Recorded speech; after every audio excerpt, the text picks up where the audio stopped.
Welcome to Healthcare Audiobook YouTube channel, best channel for health. Today we talk about the book name is The Big Fat Surprise by Nina Tai Charles. सोचो, तुम एक दिन सुबह उठते हो और decide करते हो कि आज से तुम हेल्दी लाइफ जियोगे। तुम अपनी किचन में जाते हो और एक सिंपल डिसीजन लेना होता है, बटर या ओट्स। तुम्हारा दिमाग तुरंत जवाब देता है, ओट्स हेल्दी है, बटर अनहेल्दी। और तुम बिना सोचे ओट्स चूज कर लेते हो। तुम्हें लगता है तुमने अपनी हेल्थ के लिए बेस्ट डिसीजन लिया है। पर अगर मैं तुम्हें कहूं कि ये डिसीजन तुम्हारी बॉडी के लिए उतना सही नहीं है जितना तुम सोच रहे हो, अगर मैं कहूं कि जिस चीज से तुम सालों से डरते आए हो शायद वो तुम्हारी एनिमी है ही नहीं, और जो चीज तुम हेल्दी समझ के खाते हो वही तुम्हें धीरे धीरे वीक बना रही है। ये कहानी है एक ऐसे सच की जो इतना अनकंफर्टेबल है कि दुनिया ने उसे इग्नोर करना चूज किया। पार्ट 1, एक कहानी डर की। 1960s अमेरिका एक नए प्रॉब्लम का सामना कर रहा था, हार्ट डिजीज। ये पहले इतना कॉमन नहीं था, पर अचानक ये एक एपिडेमिक बन गया। लोग मर रहे थे, डॉक्टर्स कंफ्यूज थे और सब एक आंसर चाहते थे। प्रॉब्लम क्या है? इंसान की नेचर होती है कॉम्प्लेक्स प्रॉब्लम का सिंपल सोल्यूशन ढूंढना। और तब एंट्री होती है एक साइंटिस्ट की, एंसेल कीज। उन्होंने एक थियरी दी, सैचुरेटेड फैट हार्ट डिजीज का मेन रीजन है। Simple, clear, easy to understand, और सबसे इंपॉर्टेंट, ब्लेम करने के लिए एक विलन मिल गया। बटर, मीट, चीज, ये सब सडनली डेंजरस बन गए। पार्ट 2, जब साइंस स्टोरी बन जाती है। कीज ने एक स्टडी पब्लिश की, 7 कंट्रीज स्टडी।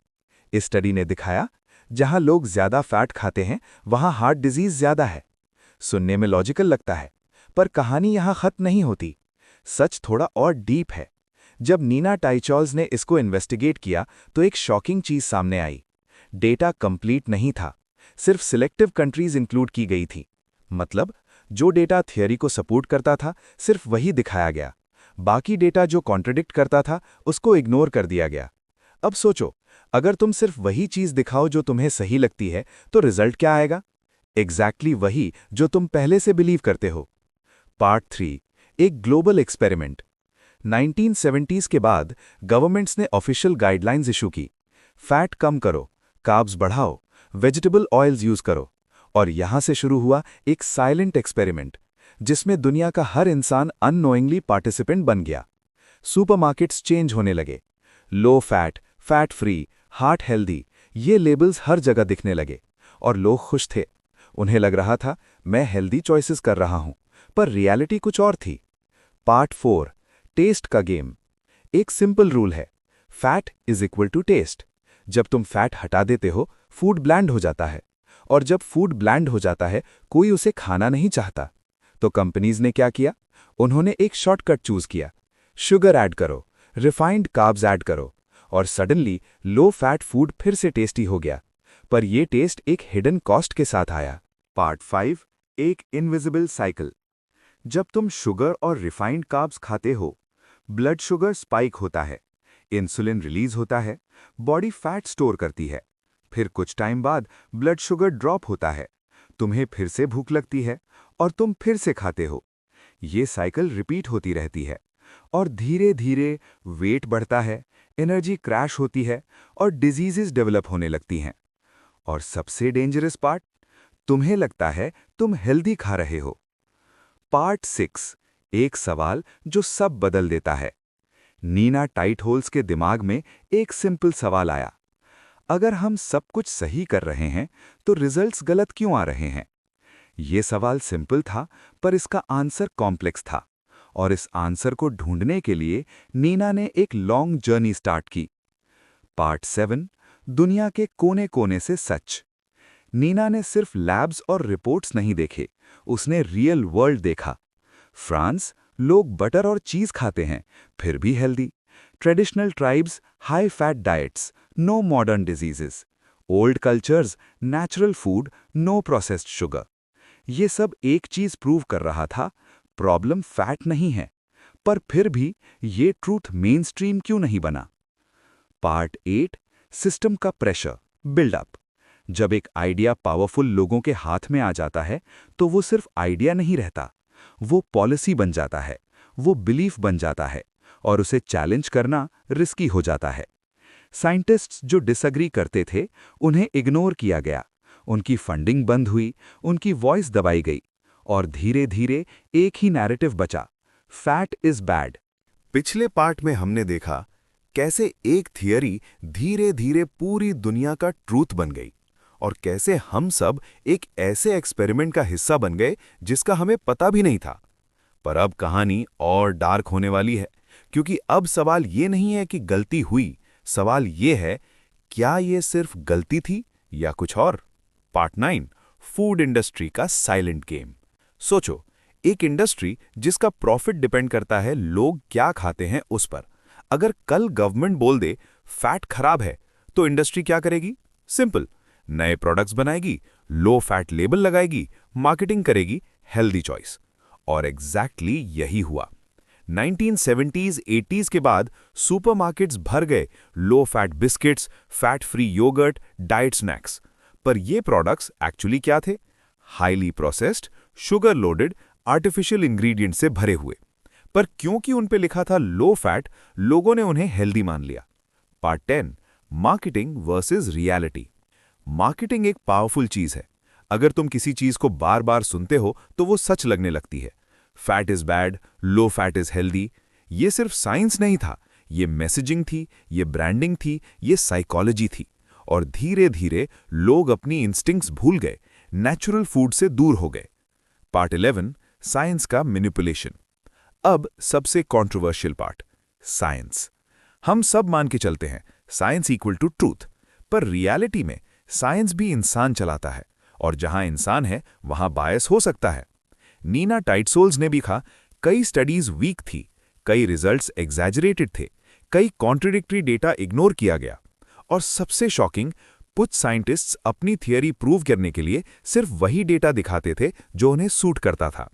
पार्ट 12, पावर और ईगो। जब एक साइंटिस्ट पावरफुल बन जाता है तो उसकी बात लॉ बन जाती है। एंसेल कीज का इन्फ्लुएंस इतना स्ट्रांग था कि जो भी उनसे डिसएग्री करता उसे सीरियस नहीं लिया जाता, उसकी रेपुटेशन रिस्क में आ जाती। और धीरे धीरे एक इकोसिस्टम बन गया जहां सिर्फ एक ही नैरेटिव सर्वाइव कर सकता था। Part 13, hidden studies. सबसे डेंजरस चीज क्या होती है? गलत इंफॉर्मेशन या सही इंफॉर्मेशन का छुप जाना। नीना को कई ऐसी स्टडीज मिली जिन्होंने दिखाया कि फैट हार्मफुल नहीं है, जिन्होंने ऑल्टरनेट एक्सप्लेनेशंस दिए, पर उन स्टडीज को ना पब्लिश किया गया ना हाईलाइट किया गया। और जो स्टडीज पब्लिश हुई उन्होंने सिर्फ एक ही स्टोरी बताई। Part 14, real world contradiction.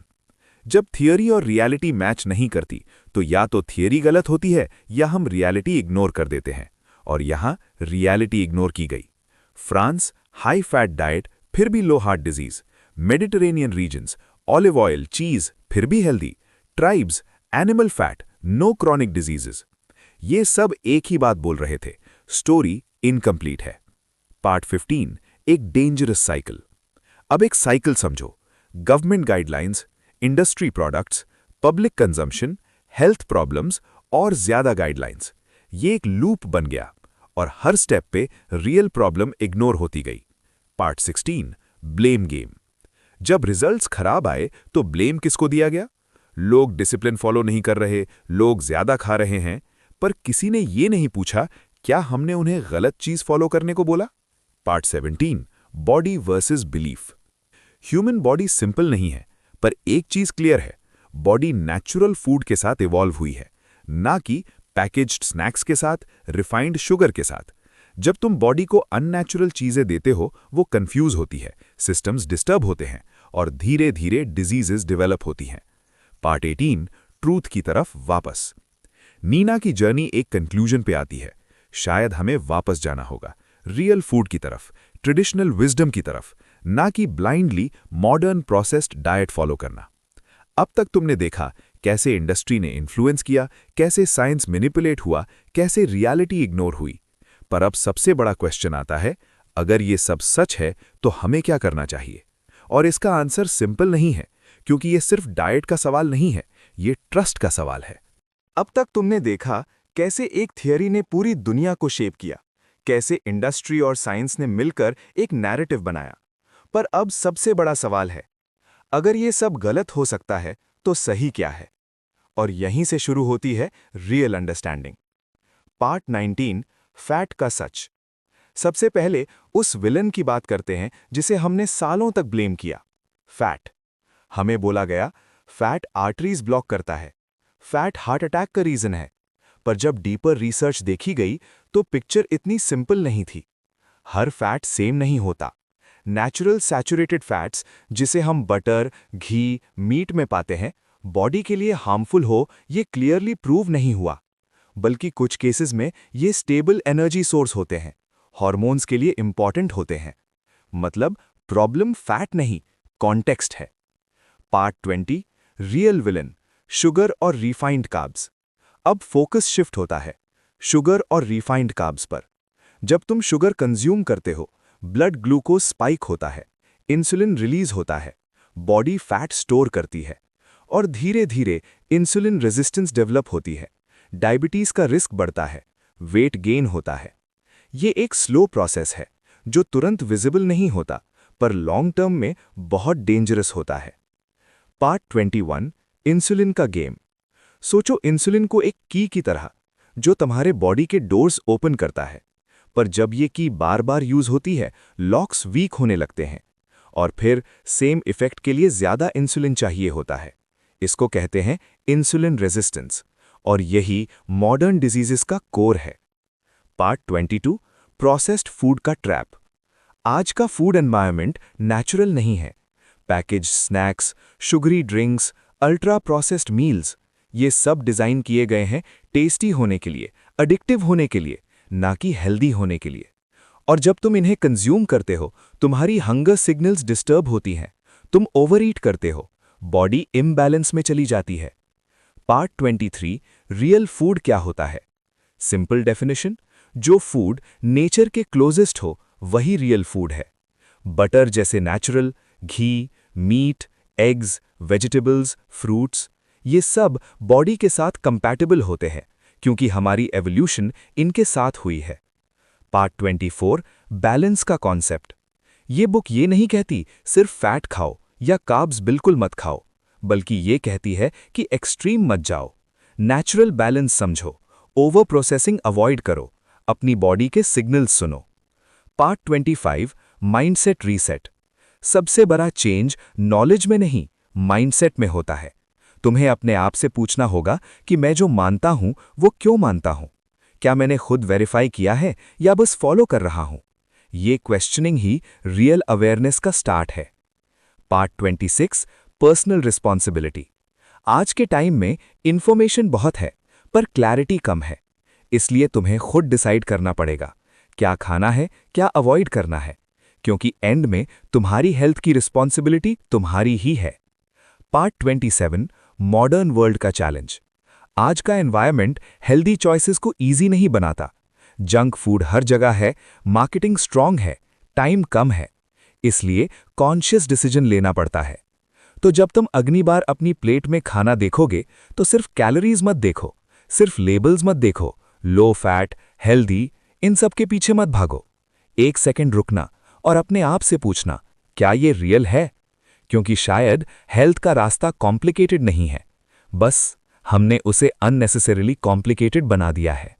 अब तक तुमने देखा कैसे एक थ्योरी ने दुनिया को शेप किया, कैसे साइंस और इंडस्ट्री ने मिलकर एक नैरेटिव बनाया, कैसे हम अननोइंगली उस नैरेटिव का पार्ट बन गए, और फिर कैसे सच धीरे धीरे सामने आया।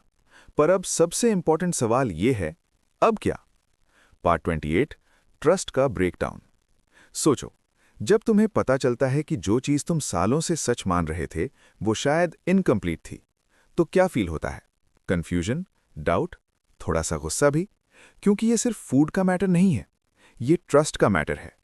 Trust on experts, trust on institutions, trust on systems. और जब ये ट्रस्ट हिलता है, इंसान अंदर से शेक हो जाता है। Part 29, blind belief versus awareness. जिंदगी में दो तरह के लोग होते हैं, एक जो बिना क्वेश्चन किए फॉलो करते हैं और दूसरे जो समझने की कोशिश करते हैं। ये बुक तुम्हें सेकंड कैटेगरी में ले जाना चाहती है, अवेयरनेस की तरफ, क्योंकि ब्लाइंड बिलीफ कंफर्टेबल होता है पर अवेयरनेस पावरफुल होती है। पार्ट 30, ट्रूथ हमेशा सिंपल नहीं होता। हम सब चाहते हैं clear answers, black and white rules, जैसे फैट बैड है, कार्ब्स गुड है, पर रियलिटी ग्रे होती है, कॉन्टेक्स्ट पे डिपेंड करती है, और जब हम ओवर सिंप्लीफाई करते हैं तब गलती होती है। पार्ट 31, ह्यूमन बॉडी की रिस्पेक्ट। सबसे इंपॉर्टेंट लेसन, अपनी बॉडी को समझो। ये कोई मशीन नहीं है जिसे एक फॉर्मूला से फिक्स किया जा सके। ये एक कॉम्प्लेक्स सिस्टम है जो अडैप्ट करता है, रिस्पॉन्ड करता है, सिग्नल देता है, और जब तुम उसकी रिस्पेक्ट करते हो तब रियल हेल्थ स्टार्ट होती है। Part 32, back to basics. कभी कभी प्रोग्रेस का मतलब आगे बढ़ना नहीं होता, बल्कि पीछे लौटना होता है। Real food, simple habits, natural lifestyle. ये सब बोरिंग लग सकता है, पर यही फाउंडेशन है। Part 33, freedom of choice. सबसे बड़ा पावर क्या है? चॉइस। अब तुम्हारे पास नॉलेज है, तुम डिसाइड कर सकते हो, तुम क्वेश्चन कर सकते हो, तुम एक्सपेरिमेंट कर सकते हो, और यही रियल फ्रीडम है। पार्ट 34, एक अनकंफर्टेबल सच। सच हमेशा कंफर्टेबल नहीं होता। कभी कभी वो तुम्हारे बिलीफ्स तोड़ता है, तुम्हें चैलेंज करता है, पर अगर तुम उसे एक्सेप्ट कर लेते हो तब तुम ग्रो करते हो। Part 35, bigger picture. ये सिर्फ एक बुक नहीं है, ये एक रिमाइंडर है कि दुनिया में इंफॉर्मेशन हमेशा प्योर नहीं होती, सिस्टम्स परफेक्ट नहीं होते, इसलिए जिम्मेदारी तुम्हारी है। तो अगली बार जब तुम अपनी प्लेट में खाना देखोगे या किसी एक्सपर्ट की एडवाइस सुनोगे तो तुरंत बिलीव मत करना। 1 सेकंड रुकना और अपने आप से पूछना, क्या ये सच है? क्या ये मेरे लिए सही है? क्योंकि हेल्थ का रास्ता किसी एक रूल से नहीं बनता, ये अवेयरनेस से बनता है। कभी कभी सबसे बड़ा सरप्राइज ये होता है कि जो चीज़ हमें सालों तक गलत लगती रही शायद वो गलत थी ही नहीं, और जो चीज़ हमें सही लगती रही शायद उसने ही हमें गलत रास्ते पे डाल दिया।